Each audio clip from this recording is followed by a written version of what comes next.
Hello, strangers, and happy holidays, whichever ones you personally celebrate. Today's story is number 19. I like to take walks. We spend so much time sitting at meals, sitting at school or desk jobs, coming home so mentally fried we sit again and get ourselves wrapped up in a show.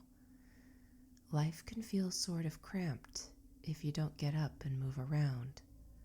At least, that's what I think. So, walks. There's a ramble near my house that leads to a little nature-made park with a tiny pond filled by a creek. Someone put big stone benches there that have somehow been spared the usual graffiti and black blots of old chewing gum. I see other people there sometimes, but I'm probably the youngest of the normal park goers by about 20 years. I wave at them sometimes, but I never stop to sit. Sitting would kind of defeat the purpose. The path around the pond is worn by hundreds of steps, and it's this ring I walk around until. The until is always different. Sometimes it is until dinner, sometimes until dusk. But whenever I hit that day's until, I just retrace my steps back home. The day that this all happened was late fall. I was chewing over a school assignment. My feet found the path like a horse who knows the way home, drunken cowboy dozing on his back, and I walked around the pond again and again. A couple of the benches had people on them. One had a stooped elderly couple of men, then an empty bench, while the third bench was occupied by a lady of rigid posture.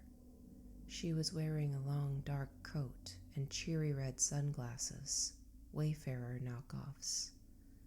I smiled in their general direction as I walked by them on my trek around the pond, but my mind was too preoccupied to really pay attention or even make eye contact. The pond had a load of ducks in it that evening, their gentle quacks broken by the occasional Quack, quack, quack. of one deciding to laugh. When they do that, they sound like an evil scientist in a cartoon.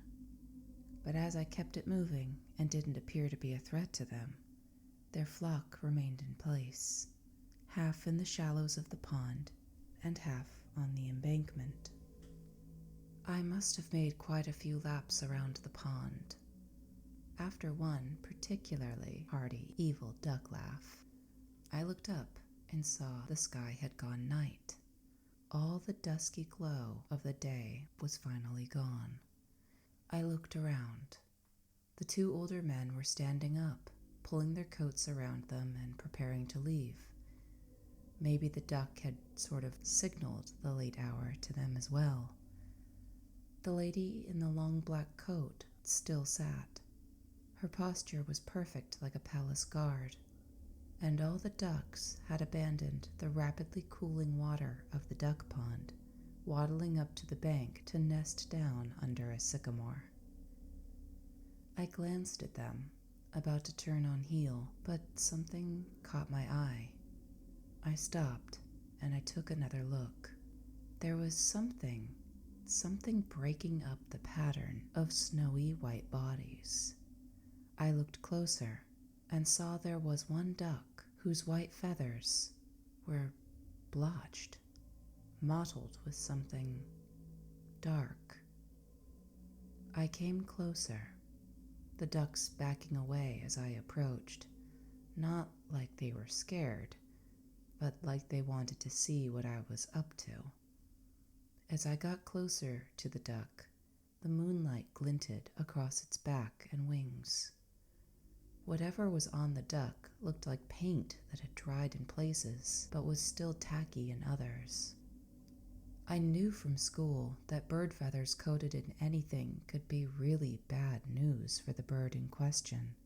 It can prevent them from flying or mess with their down undercoat, preventing them from fluffing it up to keep themselves warm. I took out my phone, hand shaking a bit, and keyed the flashlight on. Then I raised the beam to the duck in question. He blinked at the sudden light. I blinked at the dark color covering him, dark red and rust brown. Not paint, it looked like blood. A lot of blood.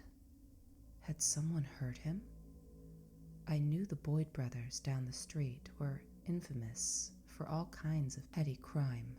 Had one of them taken aim at a passing flock with a BB gun or .22? Had this duck fought for a mate or some food and lost? I didn't know anything for sure, but I could guess this was why the duck hadn't been in the water with the others, because he was hurt. I looked around, hoping one of the adults was still there to help, but from what I could see of the benches in the dark, they were empty. I looked back to the duck. He looked at me as if to say, "It's only you here. It's up to you to help, or leave me to die." I was already wiggling out of my coat, a neon windbreaker shell that I'd zipped the fleece lining out of. I took a step, preparing myself for angry quacking. The ducks, though, seemed to part, their quacks low and anxious, but not heralding an attack. I took another step, held my breath, and dropped the windbreaker over the duck's back. He rocked to one side, but kept his tired little eyes on me. "Now what?" he seemed to say. I took the last step, brought my hand down to grasp the windbreaker, and sort of swaddled him into it. He quacked once, and then fell silent. I had no idea how bad he was hurt, but whatever had happened had taken all of the fight out of him. With that, I turned and started speed-walking back to the path, leaving surprised quacks in my wake. The duck was light, but I was so worried I'd squeeze him or injure him further, I was tensed the whole walk home. The next day I had muscle soreness in my back and shoulders from carrying him so tightly. I made it home, and in a bit of shock simply thrust the duck and windbreaker out at my stunned parents. My dad started to say something. Later, when I asked, he told me he was going to say that whatever comedian I'd listened to lately was wrong, and ducks in the park were not, in fact, free for the taking. But then he saw all the tacky maroon sludge coating the duck's neck, and understood his daughter had rescued an injured animal. My dad bundled me into the car, still holding the duck, and drove us to the emergency vet. The trip was about 15 minutes, during which time I told my dad what little I knew, what little I'd seen. When we finally made it to the vet, thankfully met with an empty waiting room, I had to repeat my story to the lady behind the counter and to a girl who turned out to be a vet tech. To this girl, I handed over the duck, jacket, and all. She disappeared into the back of the clinic. My father and I stood, unsure of what to do. The lady behind the counter helpfully reminded me that, stay or go, I should go wash my hands. When I came back out, to my surprise, the vet tech was standing with my father. Both were staring hard at me. I asked my dad, "What?" He looked at me, looked back to the vet tech, and dropped a hand on my shoulder to steady me, or maybe himself. He needed me to repeat everything, leaving nothing out, about how I'd come across the duck. I asked why, and my dad started to say something, stuttered, then looked to the vet tech as if for backup.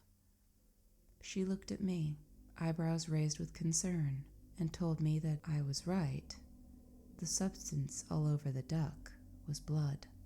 But upon cleaning off and inspecting the duck, the blood had not come from him. Given the amount, it was likely that the blood had come from a much larger animal. Per her, the amount of blood made it appear the duck had rolled around in it, shaking it into his feathers like a duck would do with water.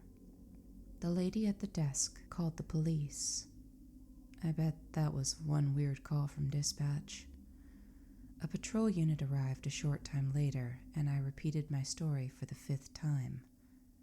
The cops didn't seem to know what to make of any of this either, but they dutifully bagged some of the towels the vet tech had used to wipe the duck down. For a split moment, I wondered if they were going to take the duck into custody as a witness, and had to stifle a giggle in spite of the seriousness of the event. They appeared to ponder the same thing, but ended up brusquely instructing the vet tech to hold on to the duck just in case. The cops then turned to my dad, asking him if he knew where the park was. He gave them some directions, and they left as we did. The next day was a Saturday, meaning that when a policeman called, a different one from those I'd met the night before, I was home to answer it. He wanted to ask my dad if my dad could bring me to the police station, as they had more questions. I guess my dad had told my mom about it, and she, wanting to hear the story from me as well, volunteered to take me and chaperone, as I was, and still am, underage. But this time, I only got to the part about seeing the other people on the benches. The cops stopped me there and asked me over and over for more descriptions. What clothes were the men wearing? What about the lady? At what time had I seen that she had left? I was getting so frustrated at being asked the same questions when I'd already given them everything I had that my mom insisted they either explain their interrogation or the interview was over. Their eyes met. Then the cop told my mom that while the vet tech had figured out where the blood hadn't come from, the duck, the 2 police officers I'd met the night before found out where it had come from. When they'd arrived at the pond, they, like me, had looked at the benches and saw they were empty. But as they rounded the pond, heading for the glossy white clump of sleeping ducks under the sycamore, one of the police officers noticed a large, dark shape crumpled next to one of the empty benches. They approached and made a gruesome discovery. Remember the lady with the ramrod straight posture? Well, it turned out she hadn't left. Not at all. She'd just tipped over. She was cold to the touch, and as they pulled apart her coat to administer first aid, they found underneath her clothes were stiff with dried blood from a number of stab wounds. My mind raced. I wanted to know how. How was that possible? She was sitting up straight when I'd gotten there. She wasn't passed out. How could someone have hurt her without making a sound? None of it made any sense. I don't think the police wanted to say, but with my mother shooting daggers at them for upsetting me, I don't guess they felt they had much of a choice. The first cop looked very uncomfortable as he explained that when they examined the body, they'd uncovered not only stab wounds. Someone had shoved a dowel rod down the back of her dress, bra, and what remained of her underwear. With the dark coat drawn around her body and sunglasses over her eyes, their work was concealed, and they were able to pose her without the posture of a drunk or dead person that would have alerted someone to call for aid. I thought back to the red sunglasses, the jaunty casualness and whimsy of them. I wanted to puke. The cops couldn't, or wouldn't, tell us much more. They did give up that more blood was found deeper in the woods. While the cops didn't know if the 2 men I'd seen on the other bench were responsible, they were obviously very interested in finding them to ask what they knew. Unfortunately, aside from the scant detail I'd already given, I couldn't be much help. In all my trips to the duck pond, I'd never seen them before. As the police report put it, they were not known to me. As time went on, my parents and I pieced together some of the story. The woman, who was ultimately identified, had retired from her job as a grocery store manager very recently. One of her pastimes was feeding the ducks. Maybe that's why the duck had been close enough to her to be splashed in her blood. Like crows can recognize people who make a habit of tossing them peanuts or doing them other favors, maybe these ducks, or this one duck, had sensed danger. Maybe it had come close, making those warning quacks and strange air tube hisses at her attackers. Maybe he'd been close to her when the attack had happened. Or, like those stories you see about dogs that refuse to leave the gravesite of their owners, maybe he'd chosen to roll around in her blood, to wander back, using the bright red of his own body to draw someone's attention, anyone, to help.